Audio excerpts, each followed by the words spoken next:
नमस्कार दोस्तों। आज हम आपको पढ़ाने जा रहे हैं प्रेजेंट परफेक्ट टेंस को पैसिव वॉइस में कैसे बदलते हैं। जिसके लिए हमने सबसे पहले साधारण वाक्य का स्ट्रक्चर बना रखा है जो कि एक्टिव वॉइस में यूज़ होता है। और इसका जो स्ट्रक्चर होता है, सबसे पहले सब्जेक्ट, उसके बाद हैज़ या हैव का प्रयोग होता है। हैज़ हैव डिपेंड करता है कि आपका सब्जेक्ट सिंगुलर है तो हैज़, प्लूरल है तो हैव का प्रयोग होगा। वर्ब की थर्ड फॉर्म लिखी जाती है, ऑब्जेक्ट लिखा जाता है और उसके बाद अन्य कोई शब्द है तो लिखा जाता है। अब इस एक्टिव वॉइस को पैसिव वॉइस में इसी सेंटेंस के अकॉर्डिंग हम देख लेते हैं। पैसिव वॉइस में सबसे पहले ऑब्जेक्ट लिखा जाएगा, उसके बाद हैज़ या हैव का प्रयोग होगा। इसमें एक अन्य शब्द जुड़ेगा, बीन। पैसिव वॉइस आपका कंप्लीट करने के लिए बीन शब्द जोड़ना यहाँ पर मैंडेट होगा। और उसके बाद वर्ब की थर्ड फॉर्म लिखी जाएगी, फिर बाय लिखा जाएगा और उसके बाद जो सब्जेक्ट होगा वो लिखा जाएगा। और ये आपका सेंटेंस पैसिव वॉइस में क्लियर हो जाएगा।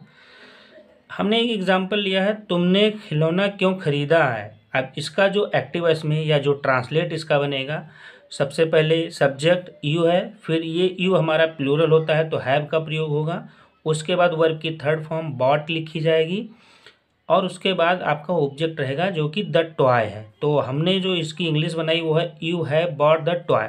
अब इस सेंटेंस को इस स्ट्रक्चर के अकॉर्डिंग पैसिव वॉइस में अगर हम बदलेंगे तो सबसे पहले ऑब्जेक्ट बाहर लाना पड़ता है। ऑब्जेक्ट है द टॉय, तो ये हम लेकर आए द टॉय। और ये हमारा खिलौना जो है द टॉय है, सिंगुलर है, सिंगुलर के अकॉर्डिंग ये हैज़ का प्रयोग होगा, हैज़। उसके बाद बीन का प्रयोग होगा, वर्ब की थर्ड फॉर्म बॉट लिखी जाएगी, फिर बाय लिखा जाएगा, फिर यू यहाँ पर सब्जेक्ट है, इसको पीछे ले जाकर यू के रूप में लिख देंगे और ये हमारा जो है साधारण वाक्य का पैसिव वॉइस कंप्लीट हो जाएगा। अब उसके बाद हम बात करते हैं नकारात्मक वाक्य की। नकारात्मक वाक्य, नकारात्मक का स्ट्रक्चर सेम ऐसे होता है, लेकिन उसमें फिर हैज़ या हैव के बाद नॉट का यूज होगा। सब्जेक्ट हैज़ या हैव प्लस नॉट, वर्ब की third form plus object plus अन्य कोई शब्द है तो लिखा जाता है और ये सेंटेंस एक्टिव वॉइस का क्लियर होता है। और इस सेंटेंस के अकॉर्डिंग हम देखते हैं कि पैसिव वॉइस में इसको कैसे बदलते हैं। तो इसमें सबसे पहले ऑब्जेक्ट लिखते हैं, उसके बाद हैज़ या हैव का प्रयोग होगा, फिर नॉट का प्रयोग होगा और उसके बाद बीन लिखा जाएगा, वर्ब की थर्ड फॉर्म लिखी जाएगी, बाय लिखा जाएगा और उसके बाद सब्जेक्ट लिखा जाएगा। आपको पता है कि हैज़ हैव का प्रयोग ऑब्जेक्ट के अकॉर्डिंग होता है। ऑब्जेक्ट सिंगुलर रहता है तो हैज़, अगर ऑब्जेक्ट आपका प्लूरल में है, बहुवचन में है, तो हैव का प्रयोग होगा। बाकी स्ट्रक्चर सेम रहेगा। अब हमने एक एग्जाम्पल लिया है, उसने एक घर नहीं बेचा है। ट्रांसलेट इसका होगा, उसने का हो जाएगा ही। ही आपका एक वचन है, सिंगुलर है, इसलिए हैज़ का प्रयोग होगा, हैज़। उसके बाद नॉट का यूज़ हमने कर दिया, नॉट।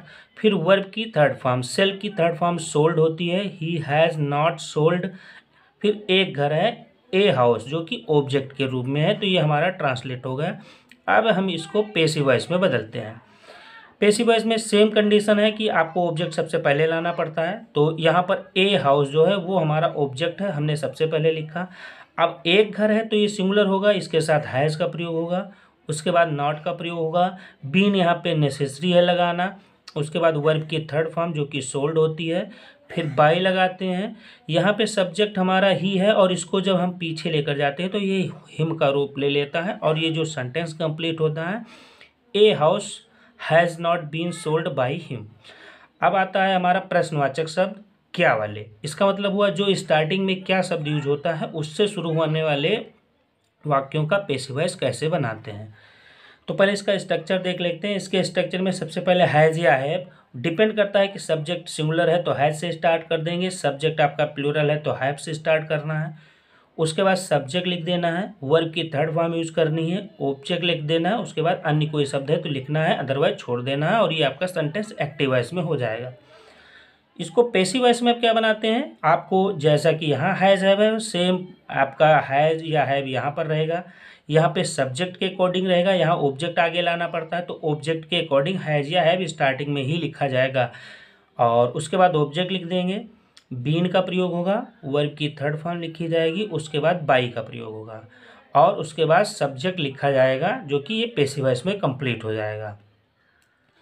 और हमने एग्जाम्पल जो लिया है वो लिया है क्या वे कहानियाँ लिख चुके हैं। ये हमारा है क्या से स्टार्ट होने वाला, इसको पैसिव वॉइस में कैसे बनाते हैं। तो सबसे पहले हैज़ या हैव का प्रयोग होगा, चूँकि दे वे की जो इंग्लिश होती है दे प्लूरल में है तो हम हैव लिखेंगे, तो हैव दे राइट की थर्ड फॉर्म होगी रिटेन। उसके बाद है कहानियाँ, द स्टोरीज, प्लूरल में है तो स्टोरीज हो जाएगी। अब इसको हम पेसिव वॉइस में बदलते हैं। पेसिव वॉइस में बदलने के लिए हम हैज़ हैव ही लिखेंगे, डिपेंड करता है वो हमारा ऑब्जेक्ट सिंगुलर है या प्लूरल। तो कहानियाँ हैं, स्टोरीज है, ये आपकी प्लूरल में है तो इसलिए यहाँ भी हैव का प्रयोग होगा। इसके अकॉर्डिंग हैव नहीं हुआ है, ये हैव हुआ है दे के अकॉर्डिंग, और ये हैव हुआ है द स्टोरीज के अकॉर्डिंग। तो हमने हैव द स्टोरीज, उसके बाद बीन का प्रयोग होगा, हमने बीन लिख दिया। उसके बाद लिखा है वर्ब की थर्ड फॉर्म लिखनी है, हमने वर्ब की थर्ड फॉर्म रिटन लिख दिया। और उसके बाद बाई लिखा है, बाई लिख देते हैं। और उसके बाद दे का जो पेसिव वॉइस में अगर पीछे लेकर जाते हैं सब्जेक्ट को तो देम का रूप ले लेता है, और ये हो जाता है हमारा have the stories been written by them. और अब आपको बात करते हैं प्रश्नवाचक दो जो WH टाइप के होते हैं उसके विषय में। अब प्रश्नवाचक WH वाले जो कि बीच में आते हैं, कोई प्रश्न अगर कोई पूछ रहा है तो एक प्रश्नवाचक शब्द वाक्य के बीच में आता है, उसके विषय में अब बात करते हैं। इसका जो स्ट्रक्चर होता है, पहले WH हमने लिख दिया है, मतलब जो प्रश्नवाचक शब्द वाक्य के बीच में होगा उसकी इंग्लिश सबसे पहले लिखते हैं।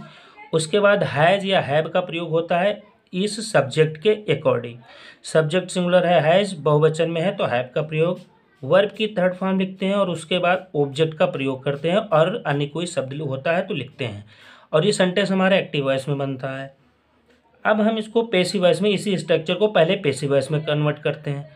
तो WH है, यहाँ पर भी WH होगा, मतलब यहाँ भी प्रश्नवाचक शब्द जो बीच में है वो पहले लिखा जाएगा।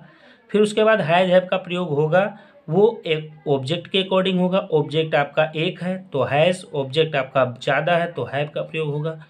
फिर ऑब्जेक्ट का प्रयोग होगा, फिर बीन का प्रयोग होगा, और उसके बाद वर्ब की थर्ड फॉर्म लिखी जाएगी, फिर बाई का प्रयोग होगा, और उसके बाद सब्जेक्ट का प्रयोग होगा, और सेंटेंस हमारा पेसिव वॉइस में क्लियर हो जाएगा।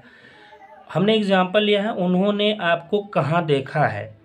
उन्होंने आपको कहाँ देखा है, इसमें जो कहाँ है ये हमारा WH टाइप का प्रश्न है, और इसको हम सबसे पहले लिखते हैं व्हेयर। उसके बाद है हैज़ या हैव लिखना है तो उन्होंने की अंग्रेजी दी होती है, दे होती है, और दे से पहले हम हैव का प्रयोग करेंगे, व्हेयर दे हैव। और ये जो हमारी इंग्लिश बनेगी व्हेयर हैव दे। और उसके बाद लिखा वर्ब की थर्ड फॉर्म सीन हमने लिख दिया। फिर लिखा है ऑब्जेक्ट, ऑब्जेक्ट यहाँ पर यू है, तो इसका जो ट्रांसलेट होगा एक्टिव वॉइस में वो होगा where have they seen you. अब इस सब सेंटेंस को हम पेसिव वॉइस में कन्वर्ट करते हैं। तो यहाँ पर भी WH लिखा है, हमने यहाँ पर भी WH लिख दिया। उसके बाद हैज़ या हैव लिख दिया, तो यू हमारा प्लूरल है इसलिए हम हैव लिखेंगे, व्हेयर हैव यू। फिर लिखा है ऑब्जेक्ट के बाद बीन लिखना, बीन लिख दिया। वर्ब के थर्ड फॉर्म सीन लिख दिया, बाई हमने लगा दिया, और उसके बाद में सब्जेक्ट। तो दे को अगर हम पीछे पेसिव वॉइस में लेकर जाते हैं तो देम का रूप लेता है। तो पूरा ट्रांसलेट हो जाएगा where have you been seen by them. और इसकी जो हिंदी की पहचान के सेंटेंस होते हैं जो हिंदी में लिखा रहता है, आप कैसे पहचानेंगे कि ये प्रेजेंट परफेक्ट का टेंस का सेंटेंस है। तो ये वाक्य में ये शब्द रहेंगे, जो रहेगा जा चुका है, जा चुकी है, और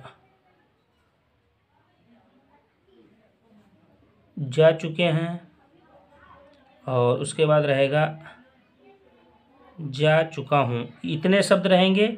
या फिर वाक्य में आपका रहेगा लास्ट में गया है, गई है, गए हैं, और गया हूँ। ये हमारा हिंदी के वाक्य में ये सेंटेंस रहेगा। ये सेंटेंस में सबसे पीछे लिखा रहेगा, जिसको देख के हमें ये पता चल जाएगा कि ये प्रेजेंट परफेक्ट टेंस का वाक्य है, और इसमें है बीन का प्रयोग होगा, हैज़ बीन या हैव बीन का प्रयोग होगा। तो ये आपका सेंटेंस पूरा पेसिव वॉइस में कन्वर्ट हो जाएगा। धन्यवाद दोस्तों। अगर मेरा चैनल आपको पसंद आया तो आप इस चैनल को ज़रूर सब्सक्राइब करें। धन्यवाद।